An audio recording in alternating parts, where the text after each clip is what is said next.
जरा सोचिए, क्या होगा अगर आपकी जिंदगी में जो कुछ घटा है, आपके माता पिता, आपके दोस्त, आपके प्रेमी, आपकी असफलताएं और सफलताएं, वो सब पहले से लिखा हुआ था। और सबसे हैरानी की बात यह कि यह कहानी किसी और ने नहीं, बल्कि आपने खुद लिखी थी। हाँ, आपने जन्म लेने से पहले ही यह अनुबंध किया था कि इस जीवन में आपको कौन सी चुनौतियां झेलनी है, कौन से रिश्ते निभाने हैं और कौन से सबक सीखने हैं। बहुतों को यह सुनकर अजीब लगेगा, क्योंकि हम सोचते हैं कि जिंदगी तो बस एक इत्तेफाक है। कुछ अच्छा होता है तो हम कहते हैं किस्मत अच्छी थी, और बुरा होता है तो किस्मत को कोसते हैं। पर प्राचीन वेद, उपनिषद और तिब्बती बौद्ध ग्रंथ कहते हैं कि ऐसा कुछ भी नहीं है जिसे हम यूं ही इत्तेफाक कह दें। हर पल, हर रिश्ता, हर घटना आपके आत्मिक अनुबंध यानी सोल कॉन्ट्रैक्ट का हिस्सा है। लेकिन सवाल उठता है, आखिर ये अनुबंध होते क्या है?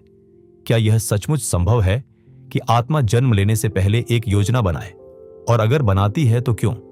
जवाब खोजने के लिए हमें गहराई में जाना पड़ेगा, उस जगह जहां समय और स्थान का कोई अस्तित्व नहीं है। प्राचीन ऋग्वेद में ऋणानुबंध का सिद्धांत बताया गया है। इसका अर्थ है पूर्व जन्म के ऋण और संबंध अगली जन्म की परिस्थितियां तय करते हैं। जो आत्माएं पहले जन्मों में आपके साथ थीं, वे किसी न किसी रूप में फिर से आपके जीवन में आती हैं। कभी माँ बाप बनकर, कभी भाई बहन, कभी मित्र, कभी शत्रु। सबका उद्देश्य एक ही है, आपकी आत्मा को आगे बढ़ाना, आपको वो सबक सिखाना जो आपके विकास के लिए जरूरी है। तिब्बती बुक ऑफ द डेड यानी बर्दो ठोडोल में इसका विस्तार से वर्णन है। उसमें कहा गया है कि मृत्यु और अगले जन्म के बीच आत्मा एक ऐसी अवस्था में होती है जिसे बर्दो कहा जाता है। यह वह स्थान है जहां आत्मा अपने पिछले जीवन का लेखा जोखा देखती है। हर कर्म, हर भावना, हर विचार आत्मा के सामने खुल जाता है। वही अनुभव तय करते हैं कि आत्मा अगले जन्म में किस परिस्थिति को चुनेगी। सोचिए जरा, अगर आत्मा अपने कर्मों के अनुसार चुनती है तो क्या हम वास्तव में पीड़ित हैं?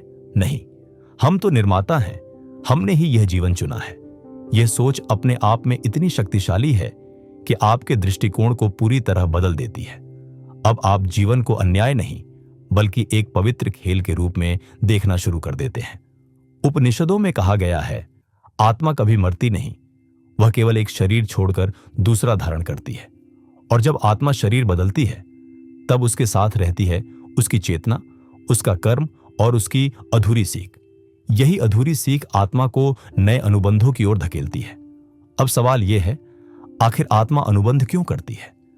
जब वह पूर्णता में डूबी होती है, जब उसे किसी चीज की कमी नहीं होती, तब भी नया जीवन क्यों चुनती है? इसका उत्तर छिपा है आत्मा की स्वाभाविक प्रकृति में। चेतना का स्वभाव है बढ़ना, विस्तार पाना। अगर अनुभव न हो तो चेतना स्थिर हो जाएगी, और स्थिरता मृत्यु के समान है। इसीलिए आत्मा चुनौतियों और संघर्षों से भरा जीवन चाहती है, ताकि हर पीड़ा, हर असफलता, हर टूटन उसे और अधिक गहराई दे सके। कभी आपने सोचा है कि क्यों कुछ लोग आपको पहली मुलाकात में ही बेहद परिचित लगते हैं, जैसे उन्हें पहले कहीं देखा हो? या क्यों कुछ रिश्ते आपको थका देते हैं, जबकि कुछ रिश्ते आपको भीतर तक सुकून देते हैं? यह सब आपके आत्मिक अनुबंध का हिस्सा है। ये लोग आपके जीवन में यूं ही नहीं आए, वे आपकी आत्मा की योजना का हिस्सा है। और यही समझ आपके जीवन के दर्द और संघर्ष को नए नजरिए से देखने में मदद करती है। अब जब कोई रिश्ता टूटेगा तो आप सोचेंगे, यह भी आत्मा का अनुबंध था, एक सबक था जिसे मुझे सीखना था। जब कोई पीड़ा आएगी तो आप जानेंगे, यह मेरी आत्मा का चुनाव है, क्योंकि इसी के माध्यम से मैं अपने भीतर की नई शक्ति को खोजूंगा। यही तो वह दृष्टिकोण है जिसे अपनाकर आप जीवन को पीड़ादायक नहीं बल्कि पवित्र बना सकते हैं। क्योंकि आत्मा का अनुबंध कभी दंड देने के लिए नहीं होता, वह हमेशा विकास के लिए होता है। अब सोचिए, जब आत्मा यह निर्णय ले लेती है कि उसे एक नया जन्म लेना है, तो क्या वह बिना योजना बनाए सीधे उतर आती है? नहीं, यह प्रक्रिया एक अदृश्य ब्रह्मांडीय सभा में होती है, जिसे कई परंपराएं इंटर लाइफ या बीच का लोक कहती हैं। वहां आत्मा के सामने एक विशाल दर्पण रखा जाता है। यह कोई साधारण दर्पण नहीं है, यह उसकी पूरी यात्रा का प्रतिबिंब दिखाता है। हर विचार, हर भावना, हर कर्म। आत्मा केवल घटनाएं याद नहीं करती, बल्कि उनका प्रभाव भी महसूस करती है। उसने अगर किसी को चोट पहुंचाई थी तो इस समीक्षा में वही पीड़ा खुद अनुभव करती है। उसने अगर प्रेम दिया था तो वही गर्माहट आत्मा में गूंज उठती है। यह कोई दंड नहीं है, यह सीखने की एक दिव्य विधि है। यही समीक्षा आत्मा को बताती है कि उसे अब किस तरह का जीवन चाहिए, कौन से सबक अधूरे रह गए हैं, कौन से गुणों को और गहराई से सीखना है। तब आत्मा अपने मार्गदर्शकों के साथ बैठती है। ये मार्गदर्शक कोई बाहरी सत्ता नहीं, बल्कि उच्च चेतना वाले दिव्य प्राणी हैं जो केवल मार्ग दिखाते हैं। निर्णय आत्मा का ही होता है। यहीं आत्मा अपने अगले जीवन का नक्शा देखती है। उसे कई विकल्प दिखाए जाते हैं, जैसे स्क्रीन पर चलती अलग अलग कहानियां। किसी जीवन में वह एक संपन्न परिवार में जन्म ले सकती है, लेकिन उसे खोखली तृष्णा से जूझना होगा। किसी और जीवन में वह संघर्षों से भरे परिवार में आ सकती है, पर उसके भीतर से अदम्य साहस जागेगा। किसी जीवन में गहरी मोहब्बत का अनुभव होगा, किसी और जीवन में अकेलेपन से शक्ति पैदा होगी। आत्मा अनुभव करती है कि कौन सा जीवन उसकी वृद्धि के लिए सर्वश्रेष्ठ होगा। फिर वह तय करती है किस माता पिता को चुना जाए, किस देश में जन्म लिया जाए, किस युग में उतरा जाए। हां, यहां तक कि आपकी जन्म तिथि, आपके ग्रह नक्षत्र, आपकी प्रतिभाएं और आपकी कमजोरियां सब इस अनुबंध का हिस्सा होते हैं। आपने खुद तय किया था कि आपको किस बीमारी से जूझना है, किस प्रेम से गुजरना है, किस बिछड़ाव को सहना है, क्योंकि हर अनुभव एक पाठ था जो आत्मा को मांसता है। लेकिन याद रखिए, यह अनुबंध लोहे की दीवार नहीं है। इसे आप ब्लूप्रिंट कह सकते हैं। इसमें संभावनाएं होती हैं, निश्चितता नहीं। आपके पास हमेशा स्वतंत्र इच्छा रहती है। आप चुन सकते हैं कि कठिनाई से भागना है या उसका सामना करके सीखना है।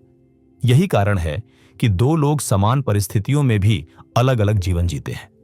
योजना एक जैसी हो सकती है, लेकिन चुनाव अलग होते हैं। यही स्वतंत्र इच्छा आपकी असली शक्ति है। आत्मा ने आपके लिए मंच तैयार किया, लेकिन अभिनय कैसे करना है यह आपके हाथ में है।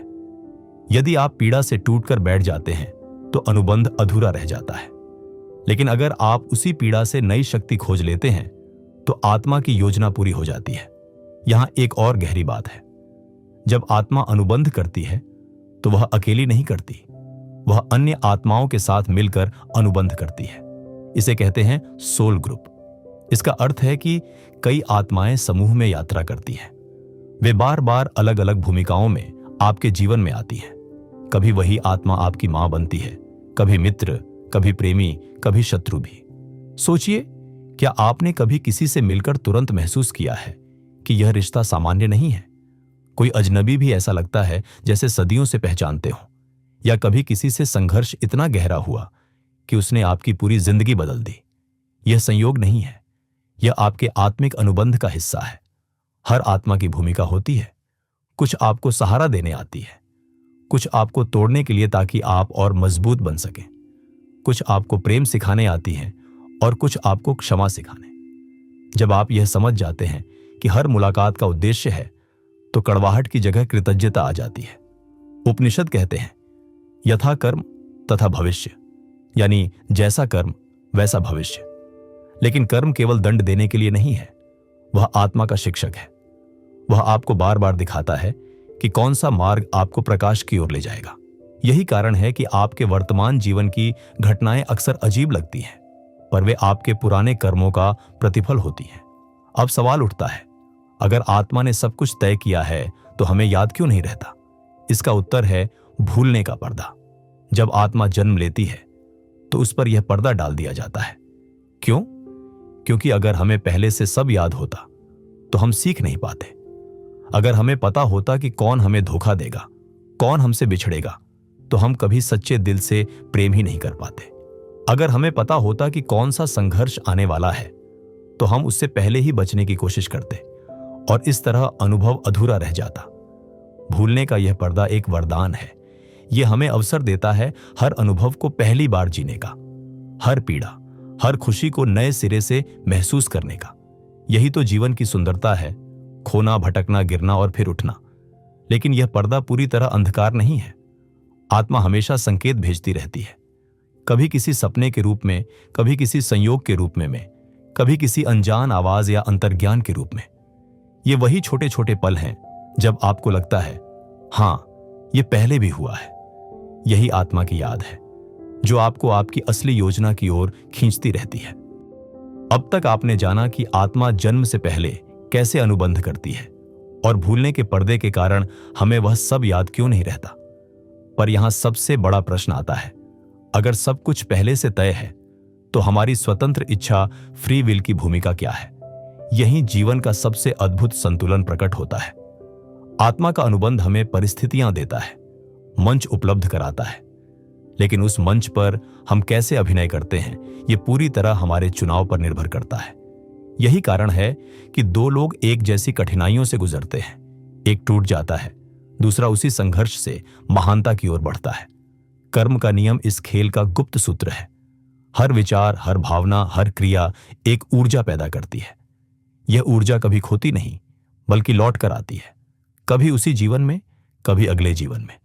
लेकिन यह कोई दंड नहीं है, यह सीखने की प्रक्रिया है। उपनिषद कहते हैं, यथा बीजन तथा फलम, यानी जैसा बीज बोओगे वैसा फल पाओगे। अगर आपने प्रेम का बीज बोया है तो उसका फल भी प्रेम ही होगा। अगर आपने घृणा बोई है तो उसका फल पीड़ा ही बनेगा। लेकिन यह फल केवल बाहर नहीं, भीतर भी जन्म लेता है। आपके विचार आपकी आंतरिक वास्तविकता गढ़ते हैं। अब सोचिए, अगर आत्मा अनुबंध करके आई है तो क्या सब कुछ तय है? नहीं, अनुबंध केवल अवसर और चुनौतियां देता है, परंतु आप हर पल चुनाव कर रहे होते हैं। प्रेम चुनना है या भय, क्षमा चुननी है या घृणा, साहस चुनना है या हार मान लेना। यही चुनाव तय करते हैं कि आत्मा की योजना कितनी गहराई से पूरी होगी। इसीलिए भगवत गीता में श्री कृष्ण ने अर्जुन से कहा था, कर्मण्येवाधिकारस्ते मा फलेषु कदाचन, यानी तुम्हारा अधिकार केवल कर्म पर है, परिणाम पर नहीं। परिणाम ब्रह्मांड तय करता है, लेकिन कर्म तुम्हारे हाथ में है। यही स्वतंत्र इच्छा का असली अर्थ है। लेकिन यहां एक और रहस्य है। कभी कभी हमें लगता है कि जीवन में एक ही कठिनाई बार बार क्यों आती है, जैसे बार बार धोखा मिलना या बार बार असफल होना। यह आत्मा का संकेत है कि आपने अभी तक वह सबक पूरी तरह नहीं सीखा। जब तक सीख अधूरी रहेगी, परिस्थितियां बार बार लौटेंगी। यह सज्जा नहीं है, बल्कि जीवन का तरीका है आपको तैयार करने का। यही वह बिंदु है जहां साधना की आवश्यकता होती है। साधना केवल ध्यान लगाने का अभ्यास नहीं है, यह आत्मा की स्मृति को जागृत करने का मार्ग है। जब आप गहरी सांस लेकर मौन में बैठते हैं तो आपके भीतर की चेतना धीरे धीरे उन परतों को खोलने लगती है जिन्हें भूलने का पर्दा ढक चुका है। प्राचीन योगियों ने इसके लिए कई उपाय बताए हैं। ध्यान और प्राणायाम। जब आप सांसों को गहराई से नियंत्रित करते हैं तो चेतना स्थिर होती है और आत्मा के संकेत साफ सुनाई देने लगते हैं। मंत्र जप, ओम या सोहम जैसे मंत्र केवल शब्द नहीं है, ये कंपन है जो आत्मा की धड़कन को ब्रह्मांड की धड़कन से जोड़ देते हैं। स्वप्न जर्नलिंग। सपनों में आत्मा अक्सर अपने अनुबंध की झलक दिखाती है। हर सुबह सपनों को लिखना आपको यह समझने में मदद करता है कि आत्मा आपको क्या बताना चाहती है। आत्मचिंतन। बार बार दोहराते पैटर्न को देखना, खुद से पूछना, यह कठिनाई मुझे क्या सिखाना चाहती है। इन अभ्यासों से धीरे धीरे आत्मा की भाषा स्पष्ट होने लगती है। आपको समझ आता है कि संयोग नाम की कोई चीज नहीं है। हर मुलाकात, हर घटना, हर रिश्ता एक संदेश है, एक सीख है। यहां एक और गहरी बात है। कभी कभी आपके जीवन में लोग आते हैं और आपको तोड़कर चले जाते हैं।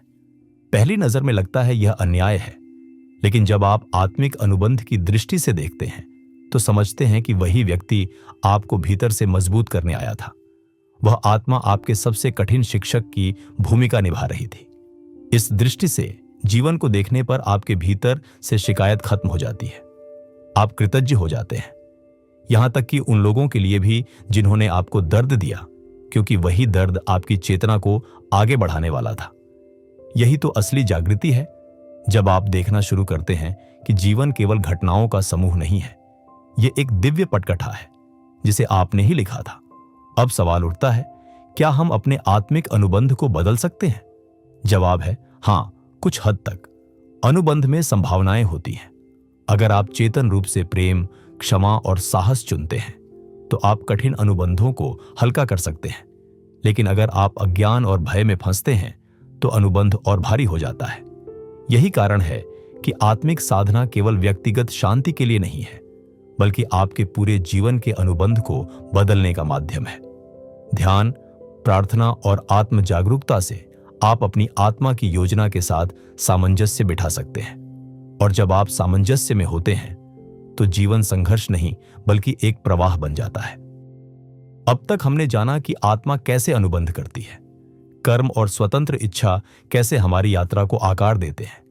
लेकिन आत्मा अकेली नहीं चलती, वह हमेशा एक अदृश्य सहारे के साथ होती है, सोल ग्रुप्स और आध्यात्मिक मार्गदर्शक। सोचिए, कभी कभी आप किसी अजनबी से मिलते हैं और तुरंत एक गहरा जुड़ाव महसूस करते हैं, जैसे यह रिश्ता बहुत पुराना है।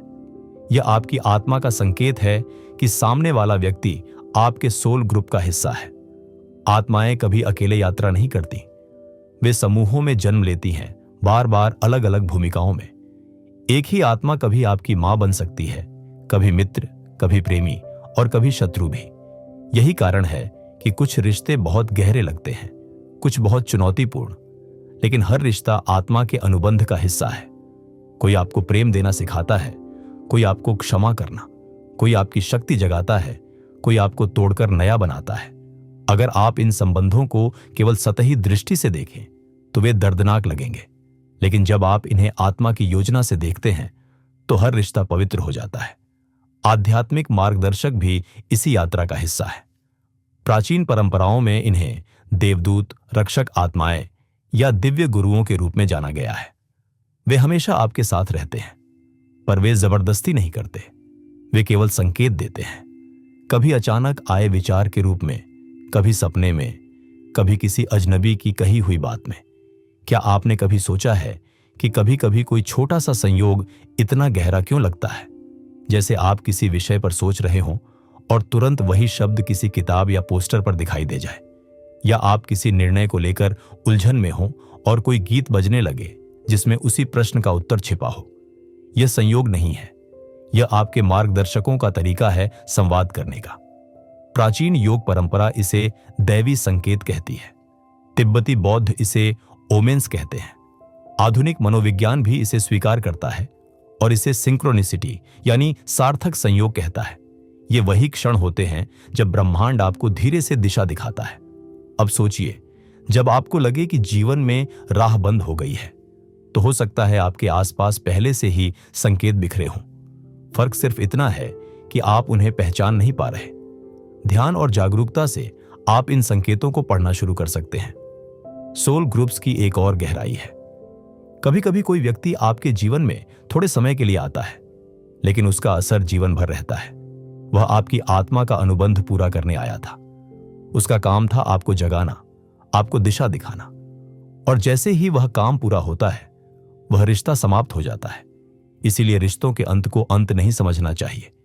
वह आत्मा केवल अपना अनुबंध पूरा करके आगे बढ़ गई है। आप उससे सीख लेकर अपनी यात्रा जारी रखते हैं। यही समझ आपको टूटन में भी कृतज्ञ बनाए रखती है। वेदों और उपनिषदों में कहा गया है कि आत्मा केवल व्यक्तिगत विकास के लिए नहीं आती, वह सामूहिक चेतना को भी प्रभावित करती है। जब एक आत्मा प्रेम और क्षमा का चुनाव करती है तो उसकी ऊर्जा पूरे सोल ग्रुप को ऊंचाई पर ले जाती है। यही कारण है कि कभी कभी एक परिवार में किसी एक व्यक्ति की जागृति पूरे परिवार की दिशा बदल देती है। आध्यात्मिक मार्गदर्शक भी केवल व्यक्तिगत सहायता के लिए नहीं होते, वे पूरी आत्मा समूह को मार्गदर्शन देते हैं।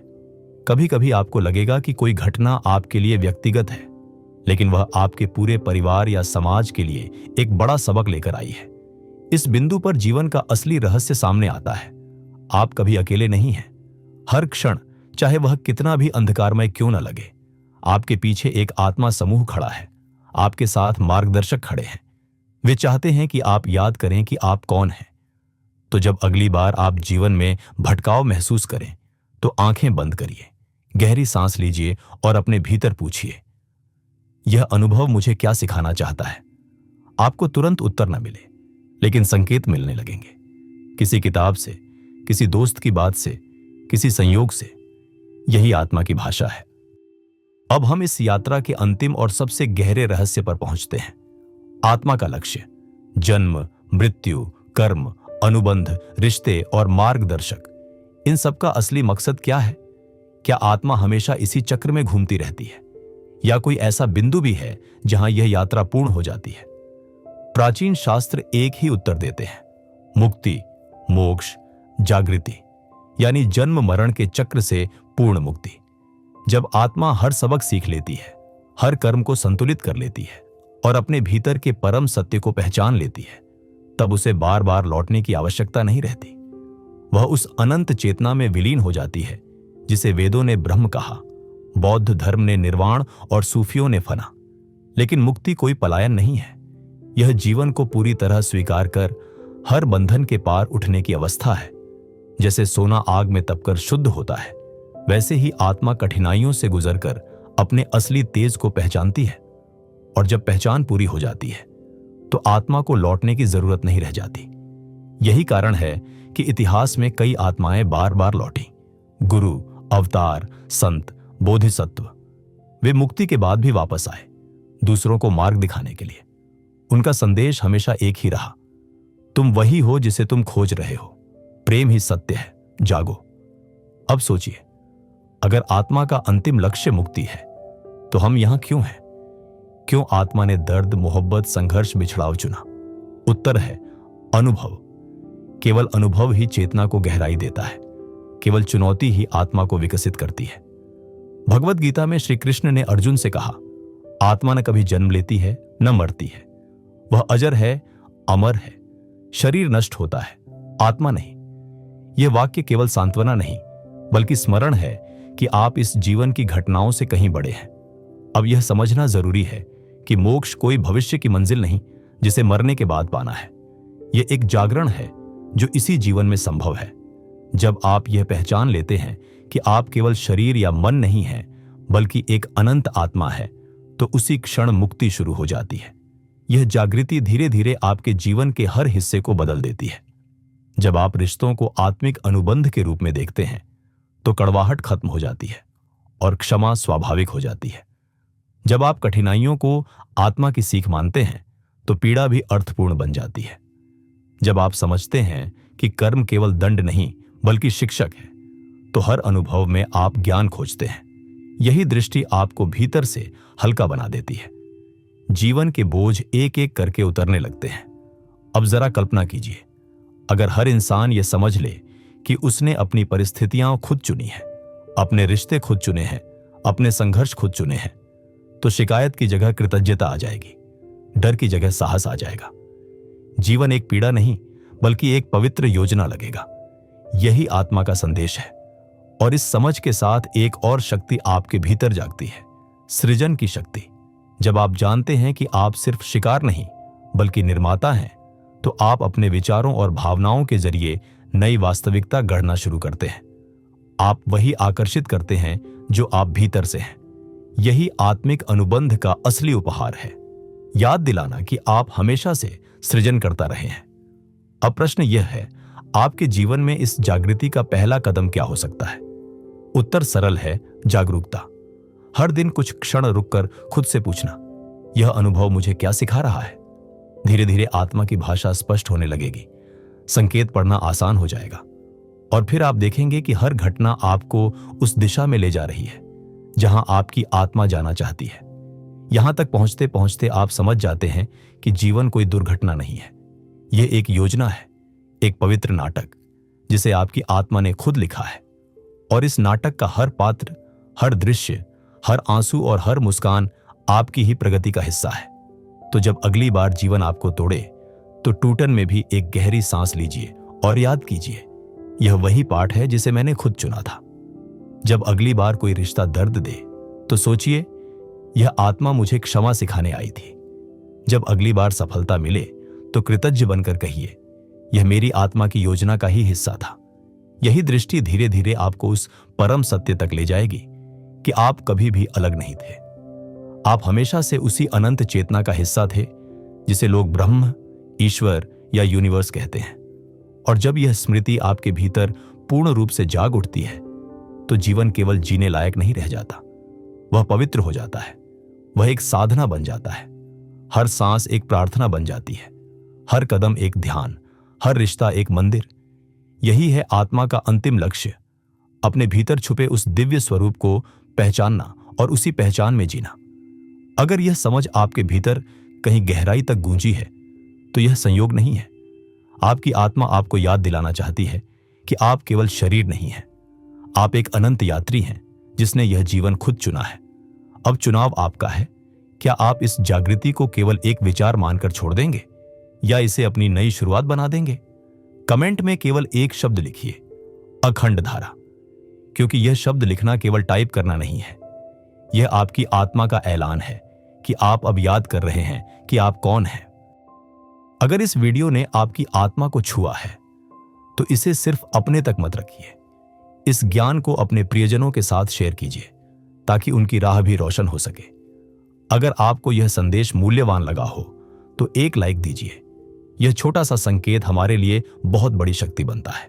और सबसे जरूरी, इस पवित्र यात्रा का हिस्सा बनने के लिए अखंड धारा को अभी सब्सक्राइब कीजिए, क्योंकि यह सिर्फ एक चैनल नहीं है, यह एक सतत प्रवाह है, एक आध्यात्मिक धारा जिसमें हर सप्ताह आपके लिए नया रहस्य और नई रोशनी बहेगी। याद रखिए, आपका एक सब्सक्राइब हम सबकी सामूहिक चेतना को और ऊंचाई पर ले जाता है।